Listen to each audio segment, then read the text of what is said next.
Hopefully everyone can hear me.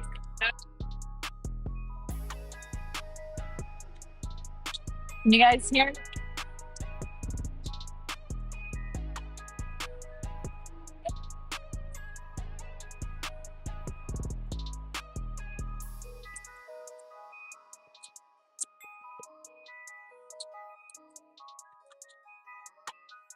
Okay, I think you guys can hear me now.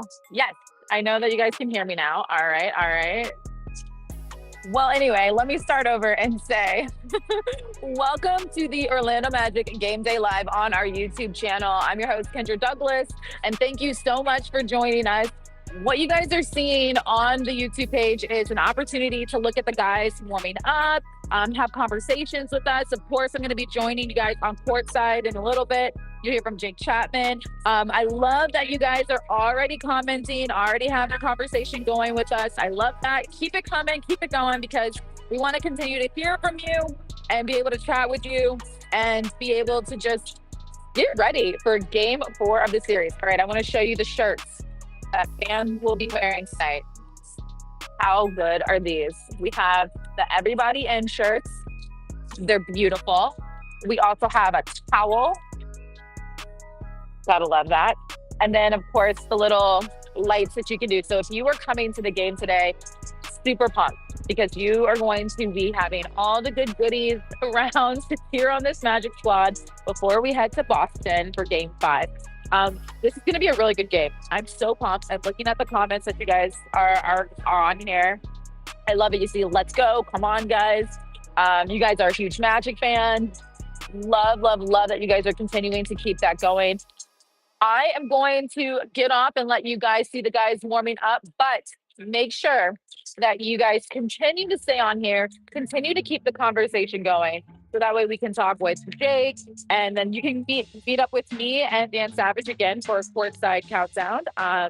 And yeah, super pumped. So glad you guys are on here today, and I will see you guys.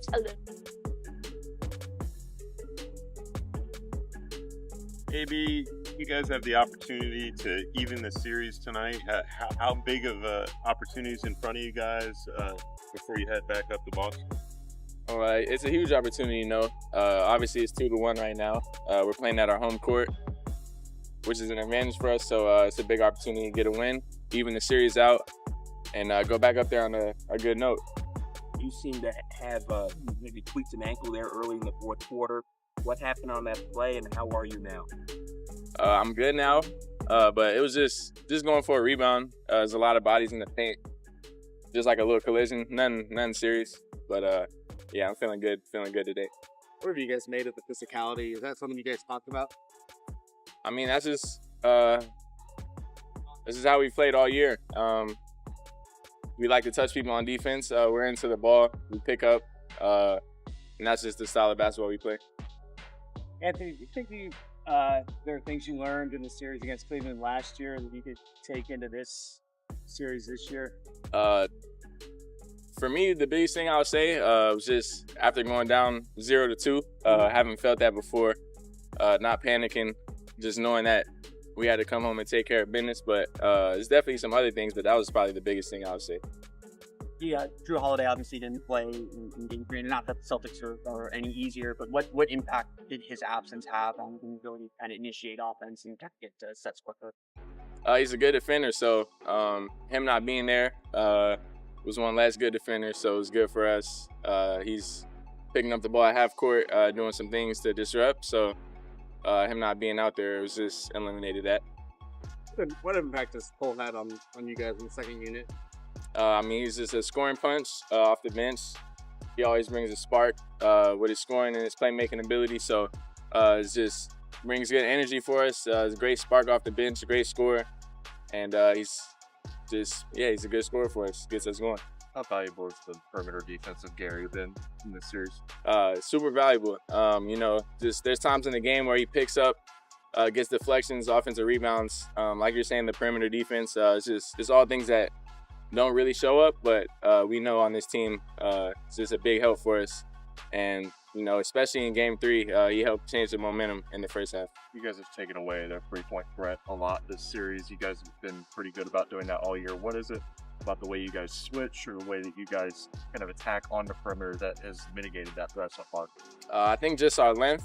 You know, when we switch, we're switching plus size onto ball handlers most of the time. So that allows us to impact. And then we're smart about when to help and when not to help. So just part of our principle, part of our scheme, and we're executing it right now. When you first came into the game in the last game, do you feel like your plays there changed the momentum of the game? Yeah, for sure. Just try to do something like that every time I check in, you know, especially when the game's close and the momentum is dim, kind of dead. Just try to check in, pick up, change the game.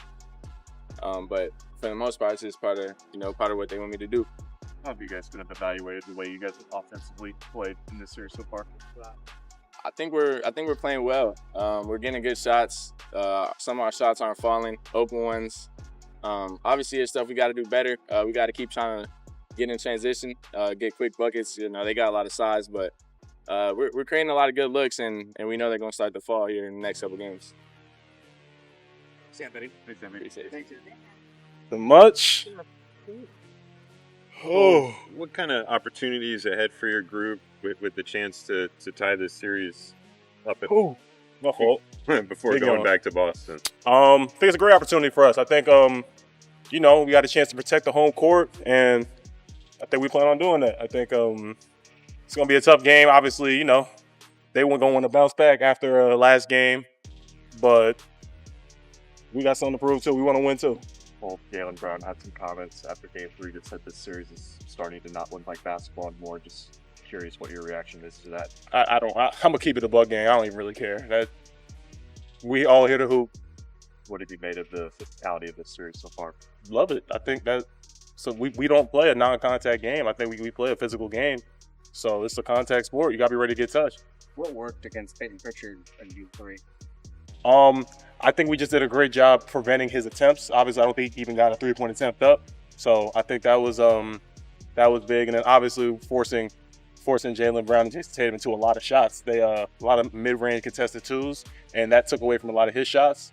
So I think that was big. But you know, we got to just be ready to do a great job on not just him, but Derek White too on the other side of it, because they were X factors in those first two games. You guys have had a lot of success taking away teams' three-point attempts this year. Just specifically with Boston, what makes the challenge of their top-bottom shooting such a threat, and how have you guys succeeded in doing that? I think for us, the biggest thing we've done is limit their attempts. I think, you know, the first two games, I think they might have attempted 35 or 36, and I know they've been averaging on the season about 50, 51.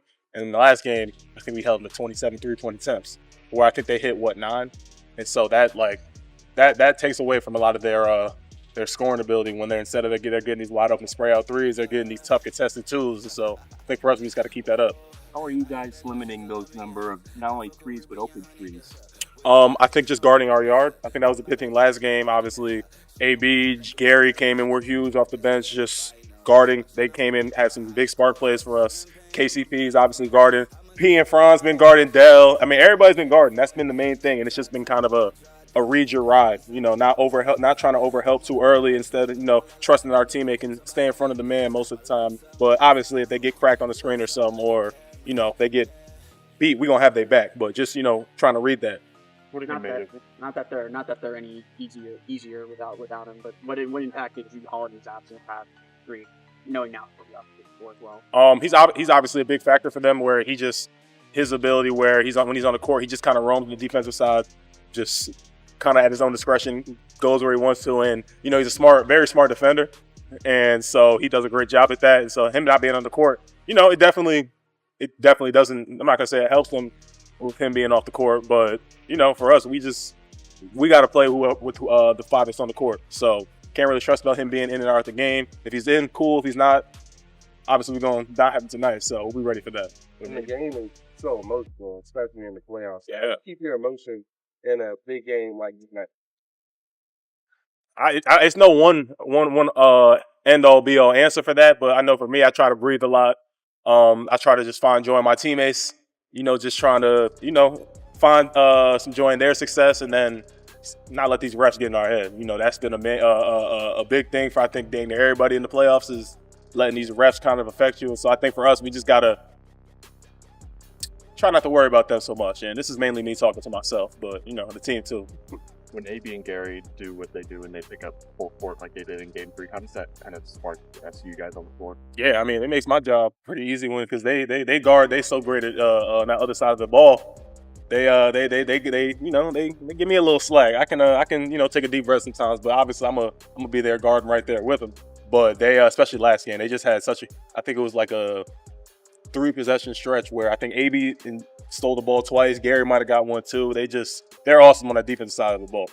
You've been here for AB's whole time here. Where do you think he's progressed the most compared to like the playoffs a year ago? Well, I don't think he played much last year. So I think for him, just getting that opportunity has been big. And obviously, we all know he's capable. And for him to be able to just get out there and hoop like he has the last couple, it's been good to see. And so my goal is to get out there and hoop with him a little bit tonight. So get myself going. How is he growing more comfortable from Game 1 to Game 3 and specifically throughout the series? Yeah, he's just he's gotten more opportunity as the series gone on. He's been ready when his name is called. He's guarded. He's been productive offensively. He's been playing at a high level, and especially last game he was very good, and that's what helped us get the win. Is everybody good? All right, y'all.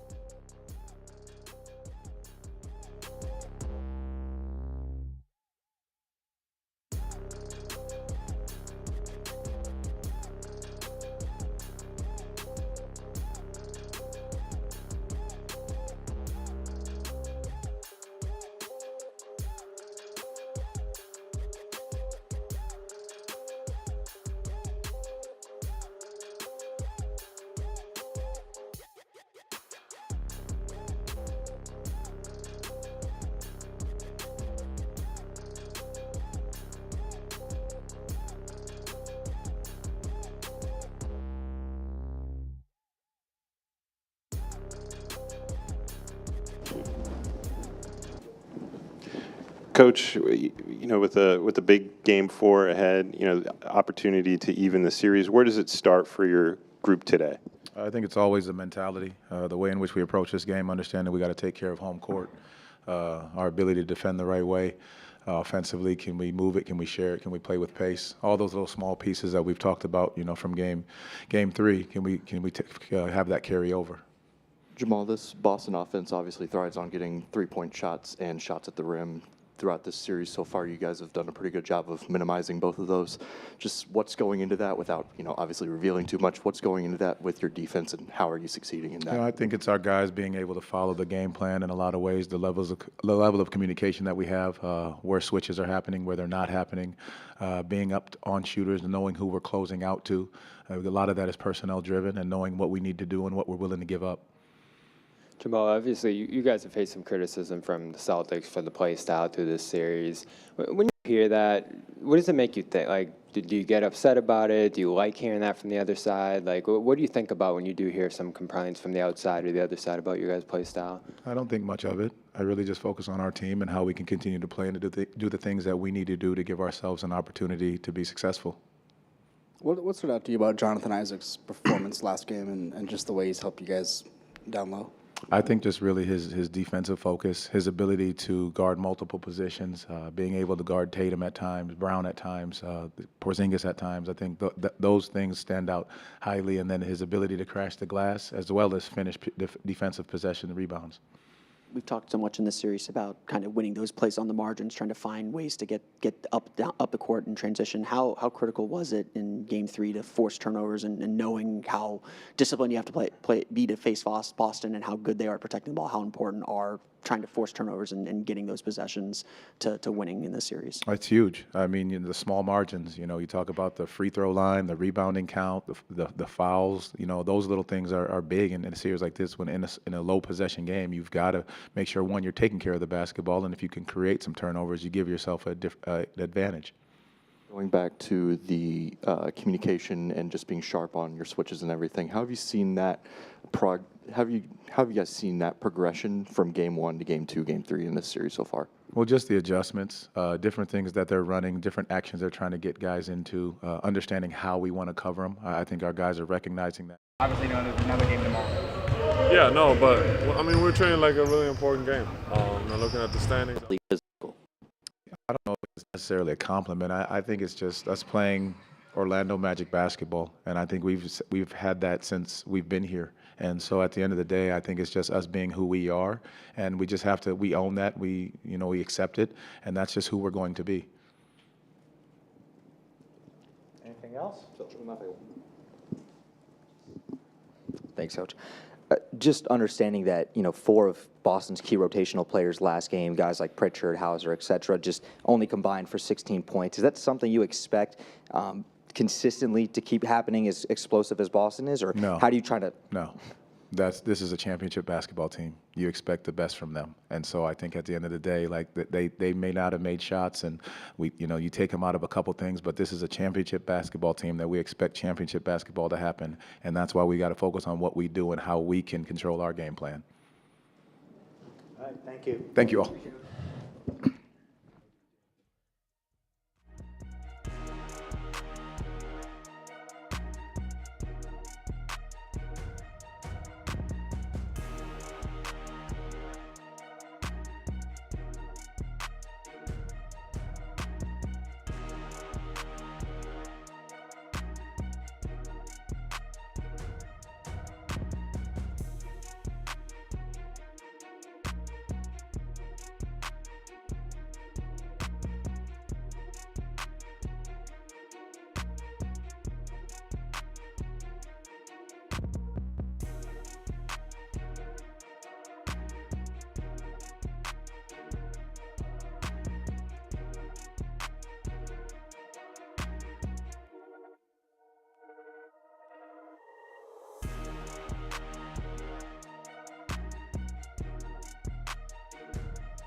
Check, check. 1, 2, check.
What's up, gang? Jake Chapman here with you, and we are getting set for game number 4. The Boston Celtics here with a 2-1 series lead, but of course, reeling from 95-93 win in game 3 at the hands of your Orlando Magic. The building was electric on Friday night. I expect more of the same tonight. The play was very physical on Friday night. I certainly expect more of the same of that tonight, because that's kind of the formula for the Magic. And obviously Jaylen Brown's post-game comments, we'll discuss those a little bit. It feels like the Celtics, maybe, to use a poker term, on tilt a little bit after that Game 3 loss at the hands of the Orlando Magic. 32 points for Franz Wagner. Great bounce-back effort from Franz. Paulo had another 29. He has been absolutely electric in this postseason. And then we got to talk about Wendell Carter Jr.'s double-double as well on Friday night. 10 points, 12 rebounds. The numbers don't necessarily leap off the screen at you. But when I spoke to you guys on Friday, I detailed a few things the Magic needed to clean up from games 1 and 2 in order to be able to pull out a dub on Friday night. And one of those big things was the offensive rebounding, the second chance points, not just cleaning it up on one end, but giving yourself some second chance opportunities as well on the other end. 6 of Wendell's 12 rebounds on Friday night were on the offensive variety. The Magic had 15 offensive boards for 16 second chance points on Friday, and maybe just as importantly, they held the Celtics to 8 offensive rebounds for 10 second chance points. And, I mean, the formula is very clear right now. If the Magic wanted to head back to Boston for Game 5 on Tuesday night, even at 2 games apiece, it's really simple. I mean, NBA basketball oftentimes comes down to this. You ask any coach, and they'll tell you a lot of basketball games, most basketball games boil down to free throws, rebounding, and turnovers. And there's 3 most basic or very basic sort of fundamental aspects of basketball, but we've seen that bear out certainly through the first 3 games of this series. The team that has won the free throw battle as far as made free throws each game has won each game. Boston in games 1 and 2, and then the Magic the other night. The team that has out-rebounded the other team in the first 3 games of this series has won that game. Boston in games 1 and 2, and then the Magic the other night. And then turnovers, that's the only one where we have a little bit of deviation. Game 2, the Magic turned Boston over more times, and yet Boston was able to sneak that one out, and that was really on the heels of 5 more made 3-pointers in that Game 2 win last Wednesday night up there in Boston. So the Magic can keep their free throw shooting solid. They haven't been making as many, but keep, the physicality is sort of an interesting question with the Magic. You don't want to put Boston on the line 33 times like you did in game number 2. If you can toe that line between physical but not just giving them cheap fouls every couple trips down the floor, that's obviously a massive key for the Magic tonight. To me, the biggest key this entire series has been rebounding. The offensive rebounds were something in the second chance points, something that the Magic couldn't overcome in games 1 and 2, and they were able to flip the script there in game number 3. And then turnovers, obviously, those have told the stories the last 2 nights. The Magic forced Boston on Friday night into 21 turnovers for 26 Magic points.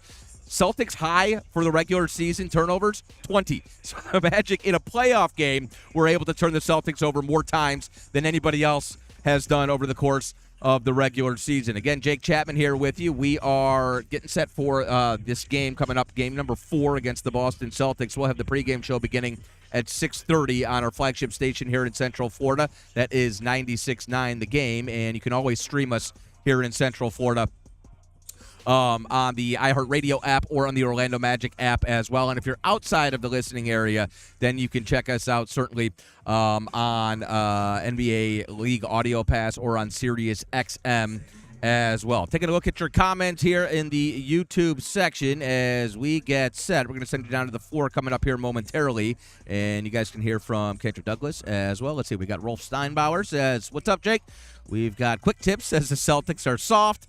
AG11 says, "Let's go, Cole. We need you." Cole's an interesting case study here in the series. He has not been able to take care of the basketball whatsoever. He has turned the ball over 7 times in just 29 minutes on the floor. The numbers don't necessarily jump out at you at all. 3 points, about 2 assists per game, and again, hasn't played much. But if you look at the advanced numbers, or at least just net rating, in the 10 minutes per game that Cole Anthony has played through 3 games of this series, he's a plus 15.3 per 100 possessions while he's on the floor, a team best. And so, yes, it's a small sample size, but the team seems to find a little bit of a flow offensively when Cole's out there, and he's not necessarily being victimized defensively. I'm expecting Cole to have a big pop sort of game where he knocks down 3 or 4 threes, maybe dishes out 5 or 6 assists. But Coach Mosley's got to be very careful with him, because if Cole gets loose with the basketball, you just can't afford that. The margin of error is so slim against this Celtics team. So I think Cole's place in the rotation is certainly safe. And what a pop that would be if you could get a big scoring night from Cole Anthony off the bench. But I do think it's pretty interesting to kind of look at the pluses and the minuses of having Cole Anthony on the floor. Boston is so good defensively, they'll crawl into the ball, and I think that's disrupting Cole a little bit, but he's just got to keep doing his thing. There may be nights like the other night where he turns the ball over a little too much, but I think the team, Coach Mosley earlier in the season called Cole Anthony the life of the party. I think the team reacts to Cole Anthony's energy when he's on the floor, and especially offensively, there's just a little bit more swagger, I guess, on the offensive side of the ball when you have Cole out there. So certainly we'll keep an eye on Cole. Let's see, what else do we have coming in here? AB's been fantastic. That is from Buckin. He says, "Let's even the series up." I agree with you, Mr. Buckin. Anthony Black has turned the ball over 1 time through 3 games in this series, and certainly AB, a guy I thought played very well the other night. 13 minutes. Coach Mosley really tightening up the rotations right now. But when you think about what AB and Gary Harris are able to do, it was almost a complete throwback to the Sunday afternoon game in Cleveland in March. Remember, the Magic snapped the Cavaliers' 16-game win streak. There was that stretch in the third quarter of that game where Anthony Black and Gary Harris, and they've said they just sort of give each other like a wink and a nod, and that's when they deploy that full court pressure. They're picking up full court, 3/4 court, making Boston work to get the ball up the floor. But when you can generate 2 straight turnovers like they did, you steal the inbounds pass, and then you force a turnover at half court, and you're just stunting the offensive rhythm of a team that relies on rhythm quite a bit. This is such a rhythm-based shooting team that when they can't even get the ball past half court, when you're making them work to get it up, and then they're late getting into their sets, they're starting to get into their stuff at 12 and 14 in the shot clock as opposed to 16 and 18. That starts to add up, and that makes a big difference over the course of 48 minutes. So Anthony Black and Gary Harris, too, you got to give them a ton of credit for what they've been able to do defensively, just disrupting the rhythm a little bit of this Boston team. And anytime you got to work to get the ball up the floor, or even think about getting the ball, across the timeline within 8 seconds, that means AB and Gary Harris are doing their thing. Look, the bottom line is, as I mentioned, Coach Mosley tightening up the rotations. Those guys are only going to be out there probably for 12 to 16 minutes on any given night, unless you have foul trouble or if they're playing really well, shooting the ball really well. So go out there and burn it out. Pick them up. Yeah, it's hard work to pick up an NBA player 94 feet, but it all comes down to this, obviously, a massive game here tonight. The swing between going back to Boston 2-2 and down 3-1 and what it can do to you mentally facing a closeout game, or at the very least knowing we're going to have another game back in this building if you're able to win this one here tonight. That's massive. And so your entire season essentially is on the line tonight. And as far as AB and Gary Harris go, I love the idea of them just sort of, randomly throwing in that full court pressure. And I think you certainly saw it make a difference on Friday night.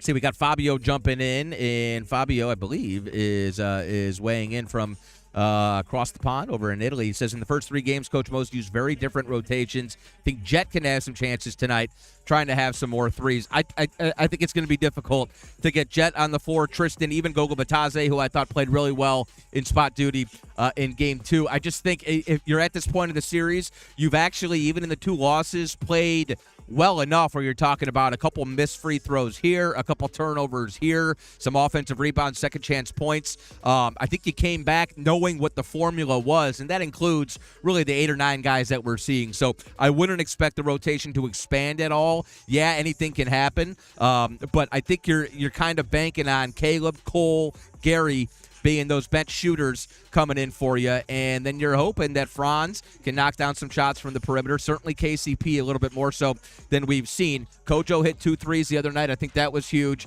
And Paolo Banchero has been the Magic's best 3-point shooting threat throughout the series. He's at 47% from the field, and he is at 47% for 3-point range as well. Paolo has made 8 of 17 3-pointers. So, yes, you always need shooting around those 2 guys, but I think it's going to have to come in the form of the guys who are familiar with the way the series is being played and the guys who have been on the floor through games 1 and 3. And I think it'd be difficult to kind of open up the rotation too much. Let's talk about Jaylen Brown and what he had to say after the game on Friday night. Certainly thought it was a very interesting choice of words as we get a look down at the floor at the man of the night on Friday, Franz Wagner.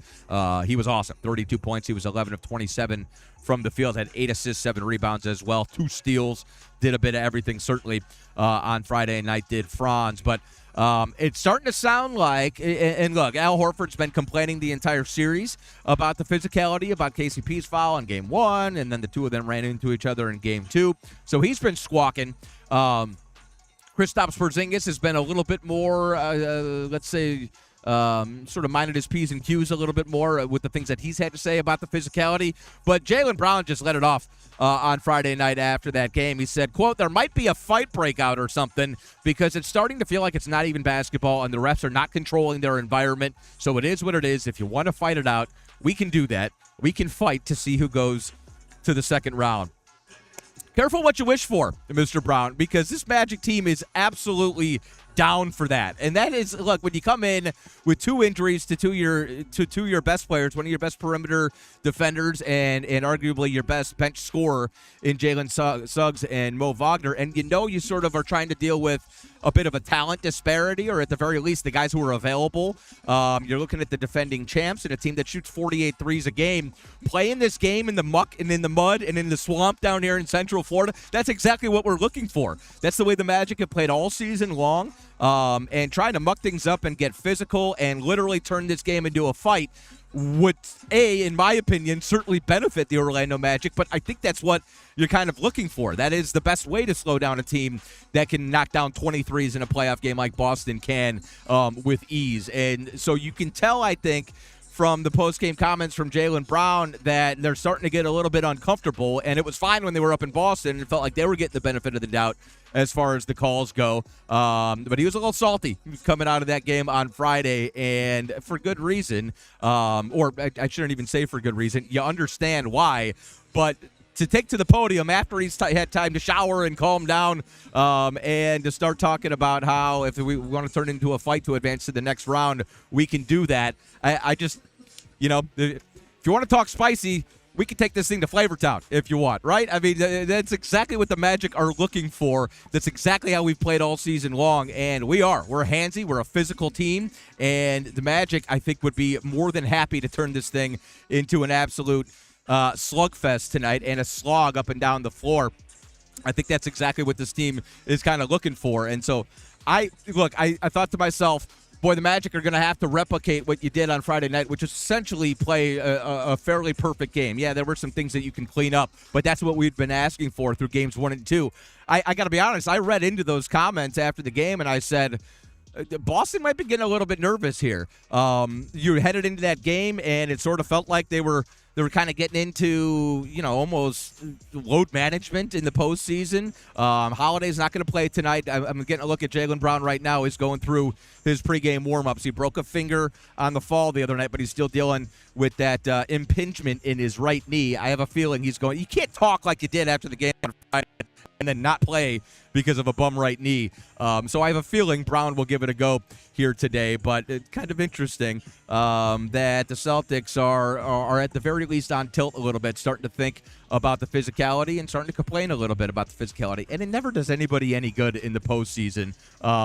You just got to play through it. And Porzingis, I thought, actually had the more sort of measured comments about it after the game. But we shall see. I think it'll be really interesting to watch kind of that battle tonight, the way the physicality goes, left, sort of back and forth in this game. And I think it's absolutely imperative that the Magic continue playing that way. Coach Mosley told me, even after Game 2, where the Celtics shot 33 free throws and made 25 of them, Coach Mosley said, this is how we play. I want us to keep bringing that energy. And, no, you don't want to put Boston on the free throw line 33 times, but certainly you want to get them a little bit as upset as they were on Friday night. And I think that would be that would be a big key tonight if you can keep them uncomfortable and out of their rhythm and keep disrupting them on the offensive side of the ball. Jake Chapman here with you. We got the broadcast coming up. It is going to be a 6:30 pregame show. I'll have the call at 7 o'clock. You can hear us in Central Florida on 96.9 The Game.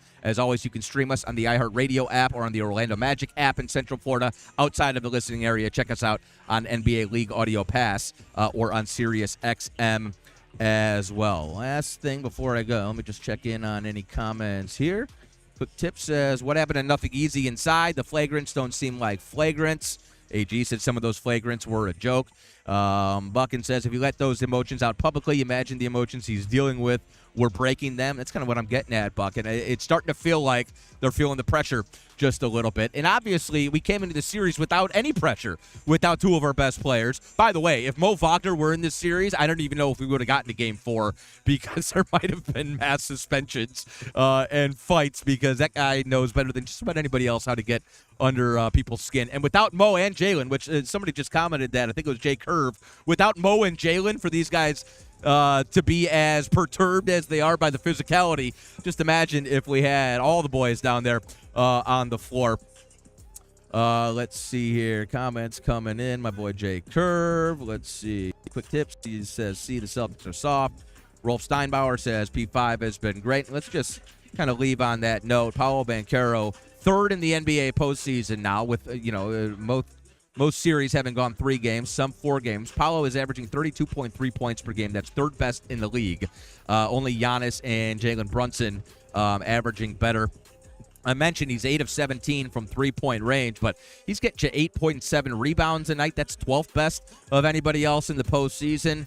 Tacking on 4 assists per game, also a block and a steal. The guy has been absolutely everything you could ask for now in his second postseason, but, I think it's easy to forget at times. You compare him to Giannis and Brunson. Those guys are in years 8, 9, 10 in the NBA. Paolo Banchero is still 22 years old. He played 7 playoff games last year. He played 1 play-in game this year, which I don't even know if that counts as playoffs, postseason, what we count that as. And now heading into Game 4 at 32.3 points per game against one of the best defensive teams in the league. And they just don't have an answer for him night in and night out. So I think tonight another big key, or maybe a low-key key for tonight's game, is Paolo's assist numbers. The team in the regular season was 12-4 when he had 6+ assists. I think it's a huge key if he can start creating for his teammates, because I have a feeling Joe Mazzulla's going to throw a couple different looks at him tonight. That would be a big key. If we start knocking down three-pointers around Paolo and Franz, and if just one other guy has an 18, 20-point game tonight, makes 4 or 5 threes, I like our chances. I think that's a huge key. Try to find some scoring from somewhere else. But I told you at the beginning, the 3 keys are right here, and they've been here the entire series. Free throws, rebounding, and turnovers. It's that simple tonight. Keep the Celtics off the offensive glass, turn them over, and don't let them get up and down, and try to limit the fast break points in either direction. And if you are able to get to the free throw line and then make them, and that is a big concern of mine, Magic are second to worst of the entire NBA in the postseason at free throw percentage. We're shooting 68.9% from the free throw line, and it's a Magic team that, especially during the regular season, their offense kind of contingent on not just getting to the free throw line, but knocking them down as well. And so if you can get to the stripe 25 times tonight and make something like 20, 22 of them, then I think you're sitting pretty. And so here we are. We are getting set for Game 4. I can't wait. It is going to be an absolute Donnybrook tonight, I expect. I do expect tempers to flare. I do expect it to boil over at times, but hopefully the Magic able to keep their composure. And last thing, I'll send you guys out on this. Coach Mosley showed the guys yesterday. I don't know if you guys heard the media address. Coach Mosley showed the guys yesterday film of Barry Sanders scoring touchdowns and handing the football to the official. And the idea that you've been there before, you expect to be there. He turned away a couple questions on Friday night in the postgame press conference about, kind of looking back on Franz's struggles against the Cavs last season and how great is it to be here. And Coach Mosley said, we're not celebrating anything yet. We won one game. We've got 3 more to win, and right now all we got to focus on is Sunday. So that mentality, last year it might have been a little bit different. We won our first playoff game. Everything was great. The atmosphere was great. These guys are locked in on evening this series up and heading back to Boston and making sure we head back here for a Game 6, which would be on Thursday. So it didn't feel like they won anything too impressive on Friday night. Everything is sort of all in this basket right now, making sure you're able to pick up this one here today, expect to win this game or expect to be in position to win this game, and then you send it back to Boston for Game 5, and I absolutely cannot wait for that. We know that game will happen. It's going to be 8:30 on Tuesday night, but I think the Magic are in a really good place right now mentally. I think the Celtics are in a little bit of a fragile place right now mentally, so we shall see. Getting set for it. It should be an absolute great one. Once again, you can listen to us pregame show 6:30. I'll have the call at 7, 96.9 The Game. If you're listening on the radio, you can stream us on the iHeartRadio app or the Orlando Magic app in Central Florida and outside of the listening area on Sirius XM or on NBA League Audio Pass. Jake Chapman here with you. We're going to send you back down to the floor. Go Magic.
Welcome into Courtside Countdown. I'm Kendra Douglas, and thank you guys for joining me today. I love the conversation that you guys are having on all of our streaming platforms. Don't forget, this is about you, the fans. So make sure that you guys are interacting with me as much as possible. Make sure you guys are subscribed to all of our channels so that way we can continue to keep you in the know of everything that's going on Magic related. I've been seeing a little bit of your comments and everything, and as you guys have heard from the Orlando Magic, Rashard Lewis will be joining Courtside Countdown. We'll get him on here.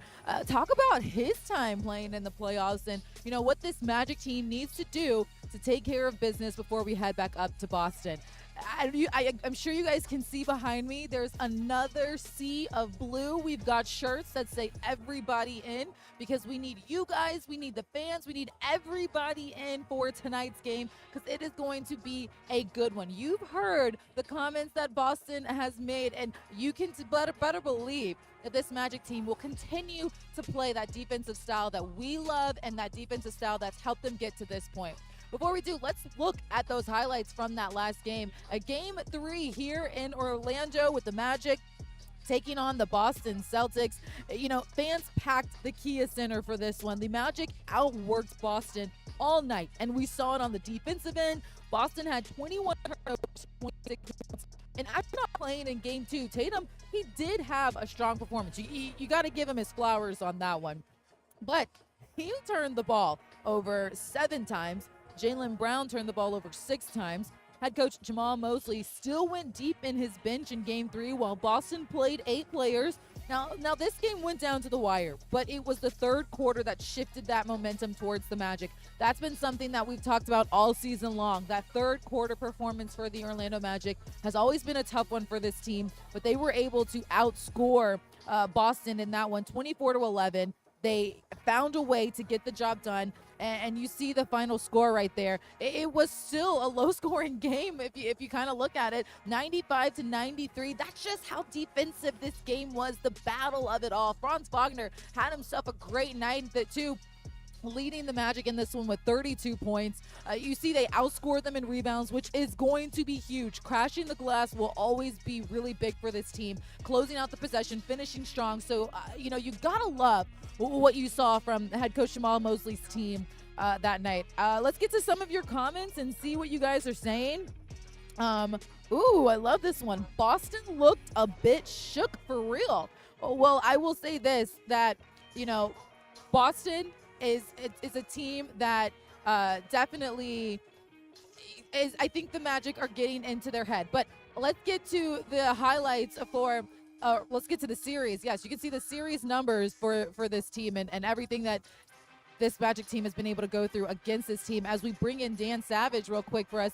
And Dan, we're going to talk about Franz Wagner's performance. We're going to talk about Paolo Banchero's performance. But overall, the team effort to get this one done the other night, how big was it for this team? Oh, unquestionably, it was huge. And, you know, the Magic were able to get rid of some of the things that had plagued them in stretches, which was third quarter performance. The Magic came out with one of their best third quarter performances of the season. And they really did a lot of it by doing what they do best, which is using their defense to fuel their offense. Yeah. And holding the Celtics to 11 points in the third quarter. On top of that, using their defense, like you see here, to fuel their offense. They were scored over 20-something points off turnovers, off 21 Celtic turnovers, which is just absolutely huge because the Celtics are a team that don't turn the ball over very much. So for the Magic, you just want to see that continue to keep up. And as we're looking at Franz Wagner right now, too, he's somebody that I don't want to say he had a slow shooting night, but he kind of did in game 2 in Boston. So it was great to see him kind of turn the switch, but he was able to do things on both ends of the ball, on defense and on offense. And his performance, I felt like, really stood out. He really took over for this team, captivated the audience. You see the rebounds, you see the assists, 8 assists, so really working the court and facilitating as well. What did you like about his performance? I just thought he was very aggressive and at the same time very decisive with his movements. Yeah. Down the stretch when they need the buckets the most, he was very surgical, and when he's operating with that type of precision, he can really pick apart defenses. And he was dialing up Kristaps Porzingis, who is by all means a top-tier defender. Yeah. And very very long and can block shots at the rim. And Franz was dialing him up, taking him to the basket and scoring at will down the stretch there. So his buckets down the stretch were huge, and the Magic could use that again tonight. They sure could. I want to get to some of the comments on here. I don't know who Quick Tips is, but they are noticing something that is interesting, and I thought I would bring it up. I like it. They want to talk a little bit about Franz Wagner having a little bit of a hitch going into the three. And I think I know what they're saying, that sometimes it's smooth and sometimes you see him go like this and then go. Do you think that is something that has played a role in his three-point shooting, or do you think that he's still trying to figure out the way to find a smooth shooting, his scoring? Look, I know people look at shooting motions, and it's changed over the years for Franz. I think with him, it's something he'll continue to work on in the offseason. But regardless, Franz, during some of the best stretches of the season, had a similar shooting motion before the injury. And, maybe it got accentuated a little bit post-injury, and you're trying to compensate for certain things. But with Franz, we've seen him shoot the ball extremely well regardless of it. So it's not something that, really concerns me. But again, I think three-point shooting is something he's focused in on improving. Yeah. And so you're not going to make those type of adjustments during the season. So that's some I'm sure he'll continue to look at in the offseason. Yeah, without a doubt. And as we talk about one guy who's possibly going to be coming on the court soon, let's talk about Paolo Banchero and his performance as well. A gritty performance for him. He was in foul trouble pretty early, but he managed to stay out of foul trouble going into that second half. It just feels like he loves playoff basketball. P5 is Paolo 5, playoff 5. No, without question, this guy's game is built for the playoffs.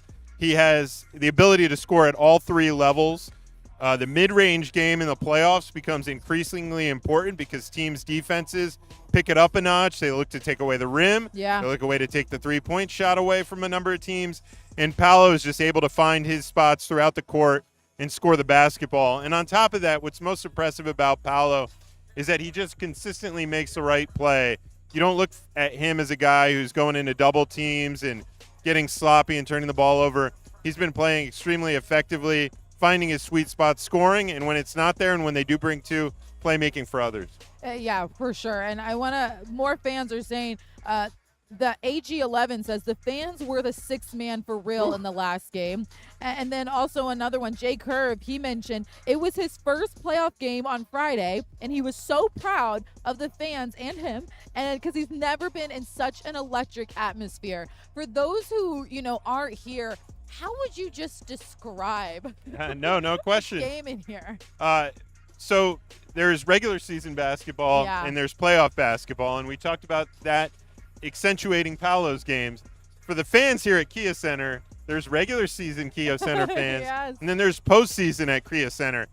When you look at the Orlando Magic's record here in this building over the last two postseasons, they're 4-0 against the Cavs and Celtics, who are the top two teams in the Eastern Conference. So I think that says enough about what this environment's like. It gets electric, and I thought down the stretch, the fans brought it to another level. That was wild. I thought it fueled the Magic on the defensive end, and at the same time gave them extra fire on offense. So that crowd was great. I think it fueled Franz Wagner for sure. He had those two plays right back there. And I remember just watching he's in a zone. He is locked in. It's been so good to see him figure this out because, and Coach Mosley mentioned it too. We're not here to talk about the past, but we all know how much that last game in Cleveland hurt him.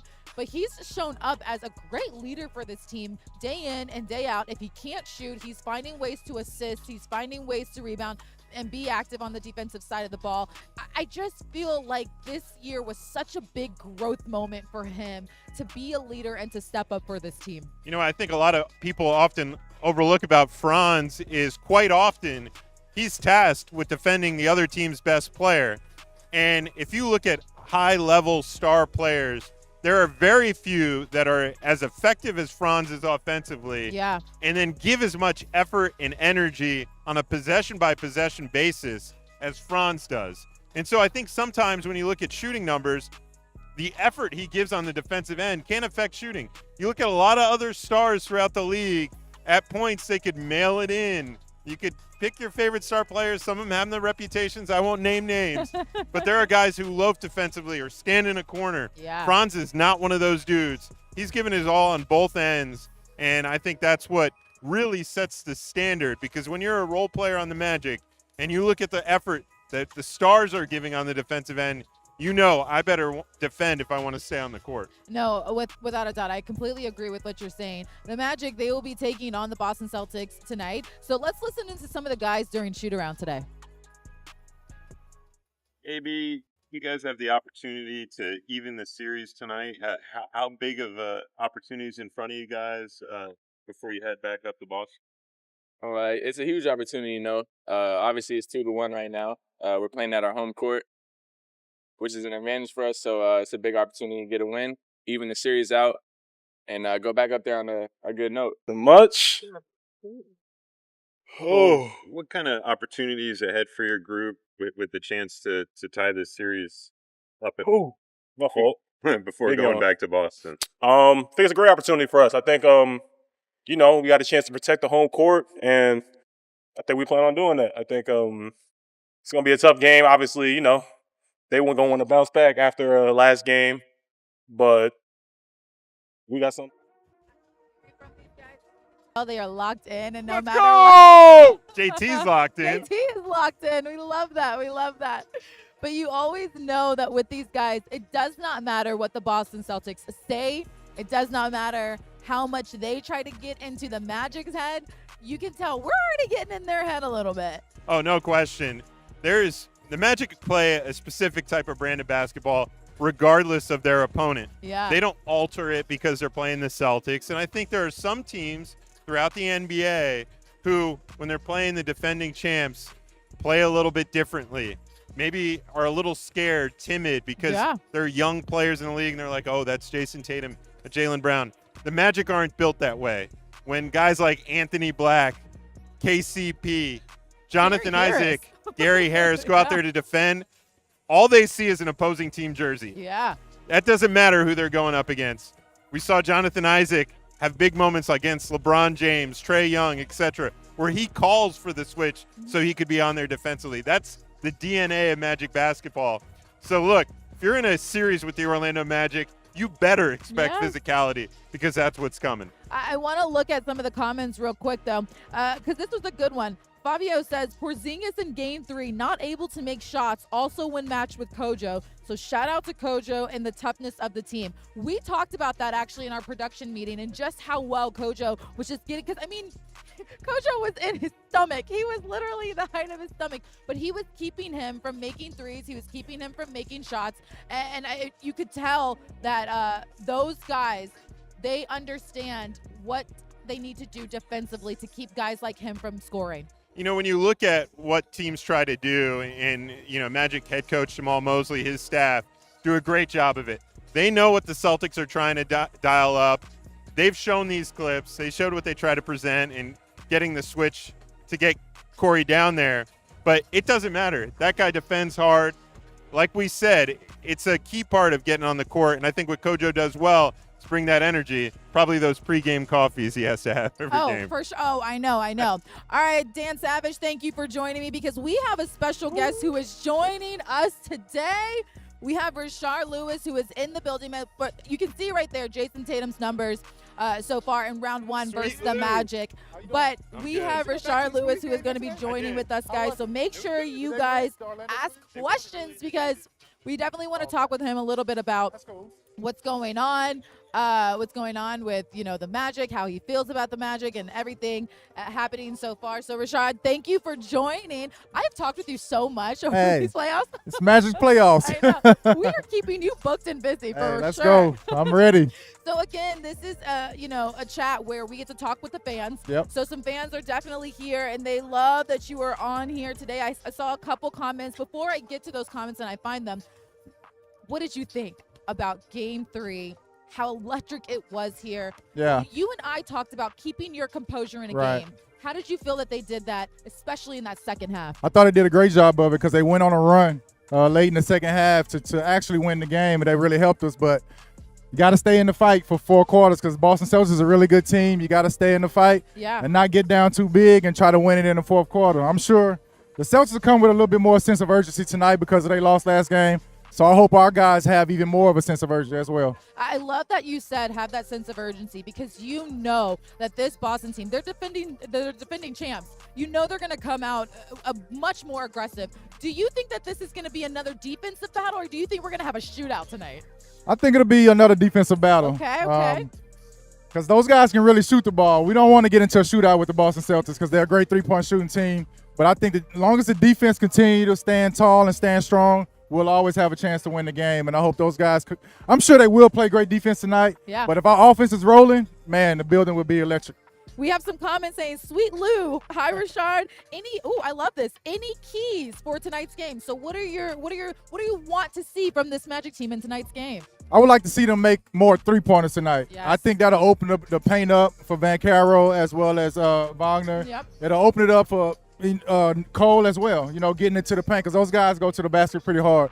If we can knock down some threes, I think it'll open our offensive game up. I like that you said that. I also want to talk about production from the bench. You could see Boston, they only went 8 deep within their team. We went a little deeper. Do you feel like, you would like to see, if we are going deeper, more production from the bench? Of course. I think the bench play is key to every basketball game, especially in the playoff.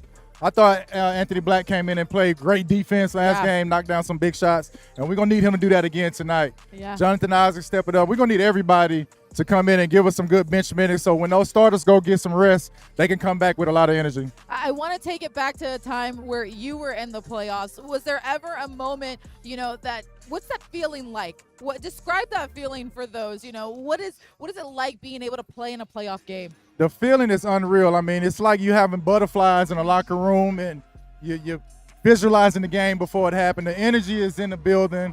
And then when you walk out, you're a little nervous because everything counts. Every little thing counts. But once that whistle blows and the ball gets tossed up, all the nerves go away. You locked in. You at battle. You at war. And you're just trying your best to do anything to win the game. If that's playing defense, rebounding, taking charges, scoring, anything. You do anything to win the game. I love that. You see the shirts are here again, the towel. I saw you. You were in the zone. Yes. I felt like I was playing. I love that. But that's how we need the fans to be tonight. Be locked in, be in the zone, and give these guys that extra boost. Oh, I love that. I love that. For you, of course, this team, they had some injuries throughout the season. Right. You lose Jalen Suggs, you lose Mo Wagner, and those two guys were key when it comes to the energy for this team. But how have you noticed that this team has rallied together to find that energy within? Like, how have you seen that? You can see it when, like you said, when those guys went down, when they got injured. Yeah. Somebody else was stepping up every night. Somebody different was stepping up. The coaching staff was giving them great X's and O's. But they came together and played together as a team. Yeah. They fought hard every night, regardless who was on the court. They put themselves in position to win almost every game. Even if they lost a couple, they was in position to try to win. And that's what we're going to need these guys to do tonight. I love it. Rashard Lewis, thank you for joining us today on Courtside Countdown. You're staying for this whole game, right? Oh, yes. Yes. I can't wait. So, what is your prediction for tonight's game? I got to ask. Can we ask predictions?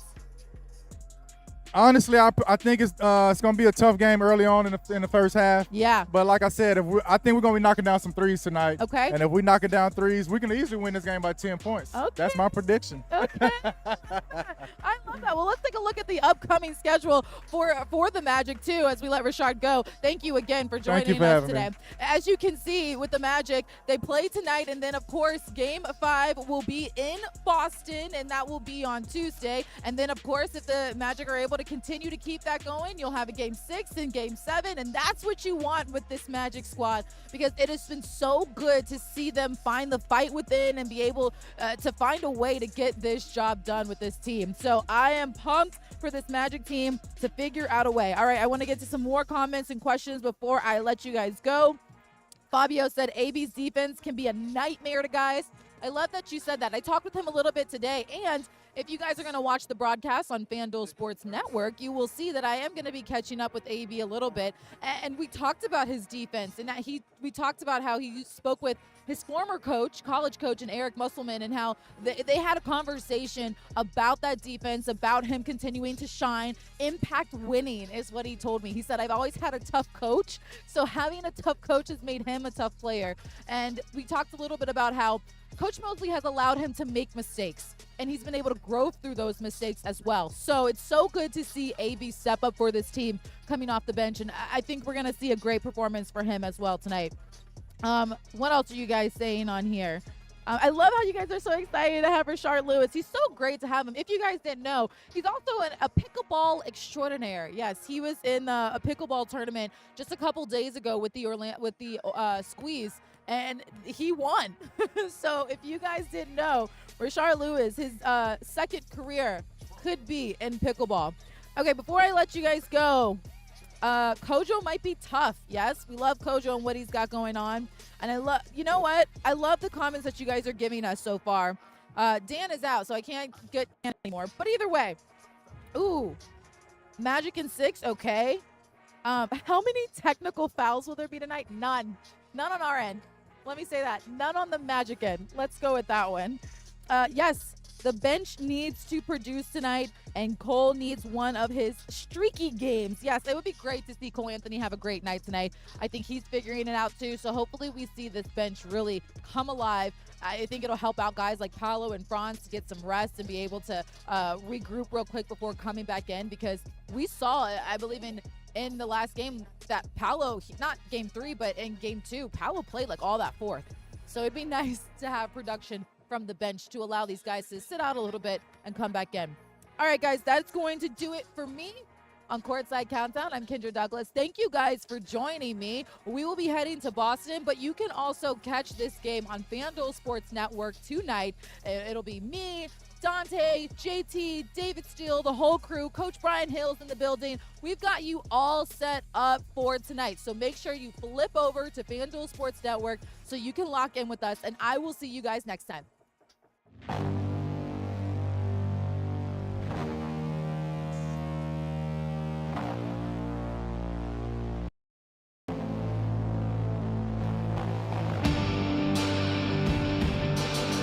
Point line. Horford stays in front. 2 points. It's good. Watch. Gordon takes one to the rim with the left hand.